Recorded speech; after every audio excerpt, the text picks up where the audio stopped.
கர்த்தராகிய இயேசு கிறிஸ்துவின் நாமத்தில் உங்கள் யாவருக்கும் என்னுடைய அன்பின் வாழ்த்துக்கள். இந்த நாளுக்கான கர்த்தருடைய வார்த்தை 1 சாமுவேலின் புத்தகம் 7ஆம் அதிகாரம் 12வது வசனம் இப்படியே சொல்லுகிறது.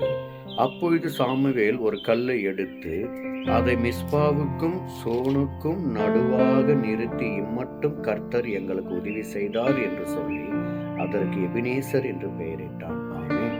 எனக்கு அருமையான தேவ ஜனமே, நீங்கள் மனம் திரும்பி விக்கிரகங்களை விட்டு உங்கள் பாவ அறிக்கையிட்டு பரிசீலித்து தண்ணீரை தரையில ஊற்றி உபவாசித்து ஜெபித்து கொண்டிருக்கும் போது இஸ்ரவேல் ஜனங்களுக்கு விரோதமாய் பெலிஸ்தியர்கள் எழுப்பினார்கள். அதற்காக சாமுவேல் விடாமல் ஜெபித்து கொண்டே இருந்தபடினால் ஆலங்கட்டி மழையினாலும் பூமி அதிரத்தக்க மின்னல்களினாலும் அந்த பெலிஸ்தரிகளை கர்த்தர் முறியடித்து இவர்கள் ஜெபத்தை கேட்டு கர்த்தர் ஜெயத்தை தந்தபடியால் எங்கள் கூக்குரலின் சத்தத்தை கேட்டு ஜெயத்தை தந்தார் என்று சொல்லி உதவி செய்த தேவனுக்கு எபினேசர் என்று